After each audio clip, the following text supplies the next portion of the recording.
대한민국 질문 22. 북한 주민들의 겨울나기는 어떤가요? 작가님 잘 보고 있습니다. 이제 날이 많이 추워졌는데요. 북한은 아무래도 한국보다 추울 텐데 겨울나기가 쉽지 않을 것 같네요. 난방도 힘들 것 같고 신선한 채소나 과일도 먹기가 힘들 것 같습니다. 작가가 18세 때 이 앞을 지날 때에는 늘 머뭇거리며 어딘가 바라보고 있었습니다. 앞에 보이는 아파트 1층에 사귀고 싶은 애가 있었기 때문입니다. 명희가 혹시 나오지 않을까? 좀 기다려 봐야지. 근데 배추 줍는 저 아줌마가 거참 명희네 엄마 비슷한데 설마 그렇게 고운 애가 저렇게 가난하진 않겠지? 아무래도 마음이 안 좋아. 확인해 봐야겠어. 오, 너구나. 우리 딸한테서 말 많이 들었어. 늦게 올 때에도 뒤에서 몰래 따라와 줘서 하나도 안 무서웠대. 맨날 여기 서 있느라고 춥지 않니? 예, 안녕하십니까. 혹시 얼굴 볼까 해서리. 아니, 그러니까 지나가다가 하하, 일 없어. 보고 싶을 수 있지. 그런데 이젠 오지 마라. 너네 부모가 반대할 거다. 나는 이렇게 김장배추가 없어서 주어야 할 처지거든. 요즘 같은 세월에 너처럼 잘 사는 집이 우리 집과 사돈을 맺는 건 불가능해. 국가에서 김장배추 내주는데 왜 주어요? 명희 아버지 죽으니까 집에 배급 타는 사람이 없다.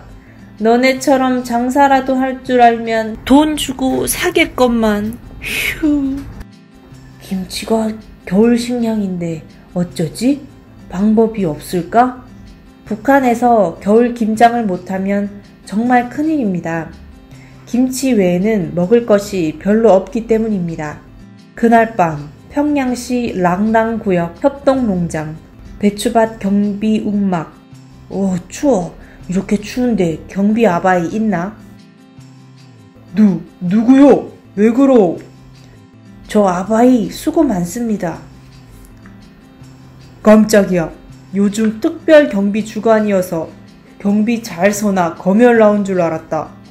특별 경비 주간이란 남한 및 미국에서 간첩, 파괴 암해 분자들이 들어와 책동할 수 있으니 특별히 경비를 잘 서라고 정해주는 기간입니다. 이 담배 생활에 보태라요. 대신 나 배추 좀 조절합시다. 비밀 지켜야 해. 까짓것 경비 잘 서봤자 다 국가 건데. 티 안 나게 조절해 가라오. 고맙소다. 나중에 무밭 경비 설 땐 한잔 하기요. 경비 막 앞에 거 자리 나면 나만 미물 돼. 좀 멀리 있는 거 가져가라오. 알가시오. 그렇게 작가는 밤새껏 배추를 날랐습니다.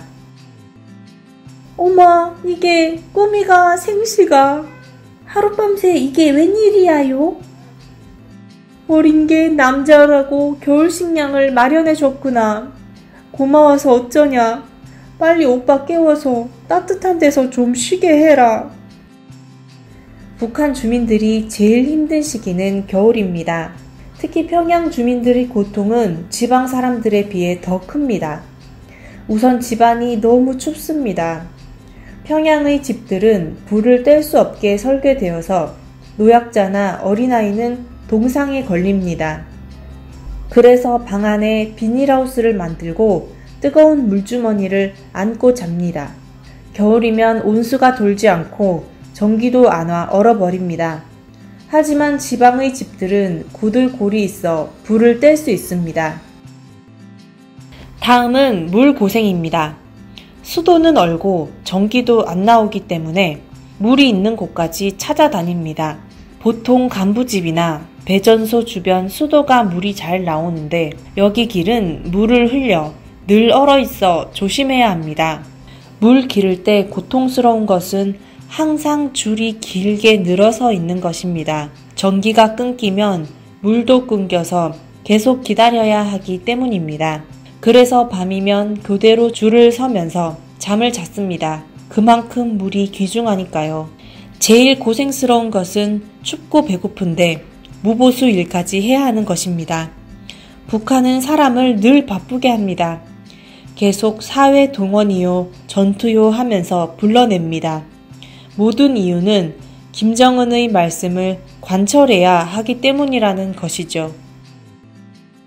그때 담배 가져가서 그렇게 한 거니? 집안일을 그렇게 좀 하지 그러니?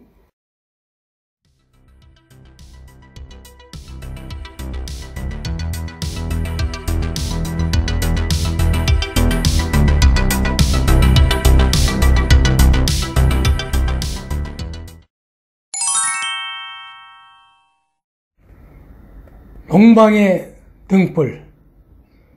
20세기 초 대한이 일제의의 국토와 주권을 잃고 낙심하고 있을 때 인도의 시성 타고르는 동방의 등불이라는 시를 통해 대한이 다시 일어나 그 등불을 다시 켜는 날 세계를 비추는 밝은 빛이 될 것이라는 예언을 하였습니다. 일찍이 아시아의 황금 시기에 대한은 아시아를 비추는 등불이었다. 그 등불 다시 한번 켜지는 날 동방의 밝은 빛이 되리라. 그 예언처럼 대한민국은 1991년 OECD에 가입하여 원조를 받던 나라에서 주는 나라가 되었습니다.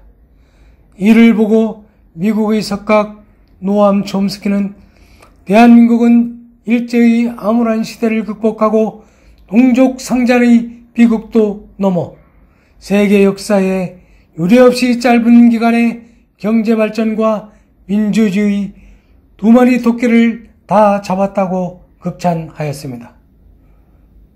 동쪽 수평선에서 가장 먼저 해가 떠서 온 세상을 비출 나라, 바로 나의 조국 자유 대한민국입니다.